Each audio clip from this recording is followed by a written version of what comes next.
Na aula passada, nós falamos sobre a hora da comemoração, quando os crentes no céu, juntamente com os anjos, vão comemorar a queda do sistema mundano. Na aula de hoje, falaremos sobre Cristo voltando como o Rei Guerreiro.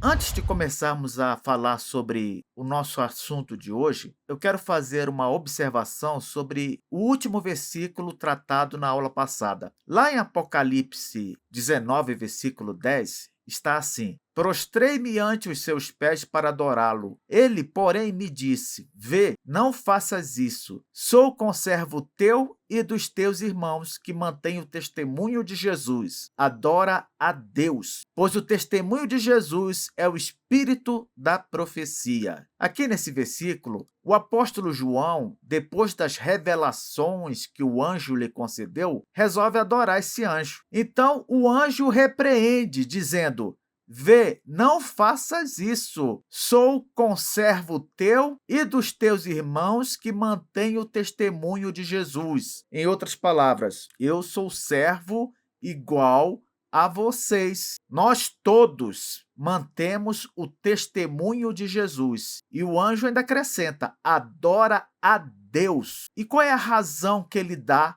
para isso? Pois o testemunho de Jesus é o espírito da profecia. O que foi que o anjo quis dizer com isso? Preste atenção, ele falou que tanto ele quanto os crentes são todos servos de Deus e todos mantêm o testemunho de Jesus. Todos sabem que Jesus é o Salvador, que Jesus é Senhor, que ele que é digno de toda a glória, toda a honra. Então, quando ele fala adora a Deus e justifica dizendo que o testemunho de Jesus é o espírito da profecia, ele quer dizer que o Senhor Jesus Cristo e tudo que envolve nosso Senhor é a essência de qualquer profecia. É o que há de mais importante na profecia. De fato, toda profecia verdadeira, de alguma maneira, tem que apontar e levar a Jesus. Não à toa, o próprio Cristo disse: examinai as Escrituras, porque julgais ter nelas a vida eterna, e são elas mesmas que testificam de mim. O anjo quer dizer o seguinte: nós somos servos de Cristo, nós apontamos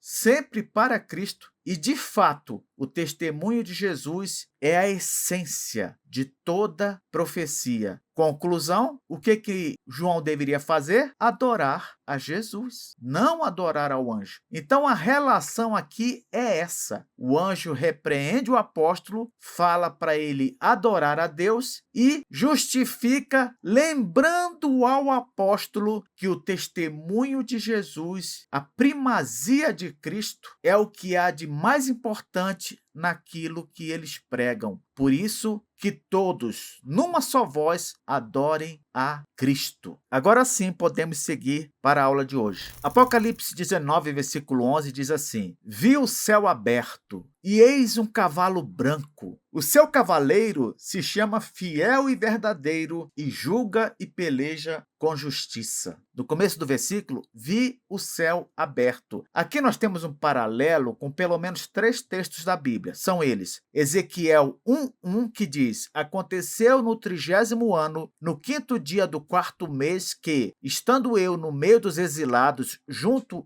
ao rio Quebar, se abriram os céus, e eu tive visões de Deus. Veja só, Ezequiel, entre os exilados na Babilônia, viu o céu aberto e começou a ter visões de Deus. Atos 7:56. E disse: Eis que vejo os céus abertos e o Filho do Homem em pé à destra de Deus. Aqui, no caso, é o primeiro mártir da igreja, Estevão, dizendo que o céu se abriu diante dele e ele teve a visão de Cristo em pé para recebê-lo. E, por fim, Atos 10, versículo 11.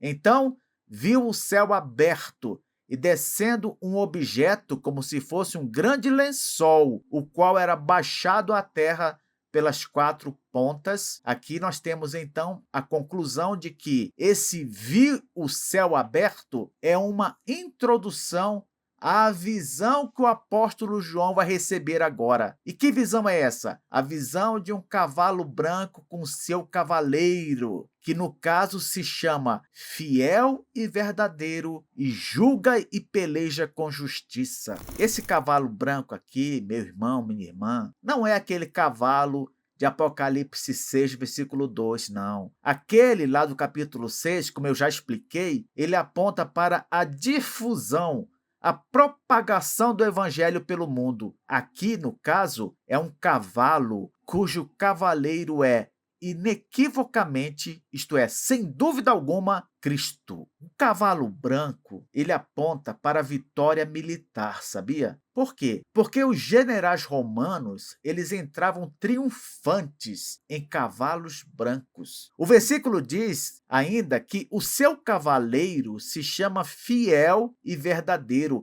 que são dois atributos cristológicos. Por quê? Fiel é aquele que é confiável. E por que Jesus é confiável? Porque Jesus cumpre todas as suas promessas. Além disso, ele é verdadeiro, no sentido de ser oposto a tudo que é falso. Nós temos aqui um verdadeiro contraste com o dragão e a besta. Por quê?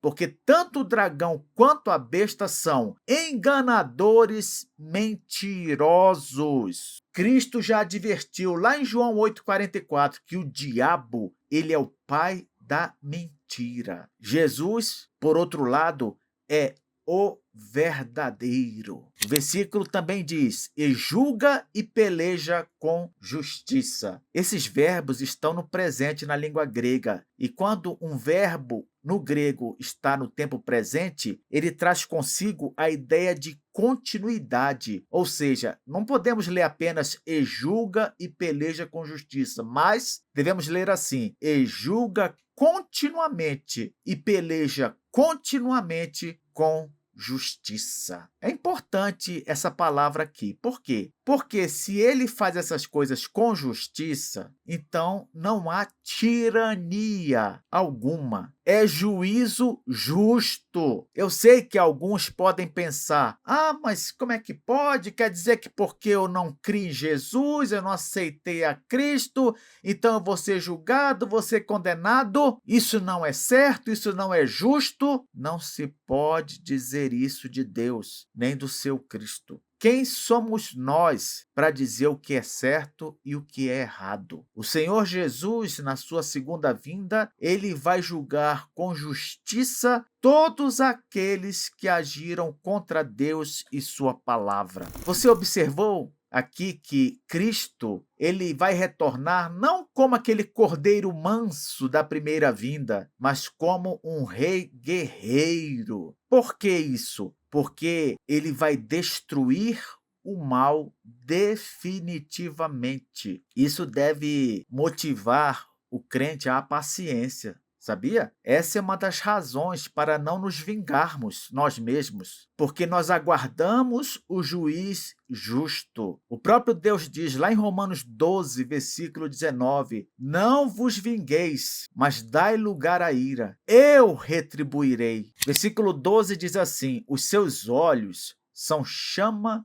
de fogo. Na sua cabeça há muitos diademas. Tem um nome escrito que ninguém conhece, senão ele mesmo. Professor, o que quer dizer isso? Seus olhos são chama de fogo. Jesus já havia sido apresentado assim, lá em Apocalipse capítulo 1, versículo 14, também em Apocalipse 2, versículo 18, já falamos sobre isso, mas vou repetir aqui. Olhos como chama de fogo simbolizam, primeiro, onisciência, isto é, nada escapa do seu olhar. Representa também juízo purificador, olhos como chamas de fogo, porque ele vai queimar a escória, ele vai queimar os impenitentes. E, é claro, se ele vai fazer isso, vai fazê-lo numa demonstração de ira santa. Qual é a diferença de uma ira normal para uma ira santa? Porque a ira santa, ela sempre se dirige contra o pecado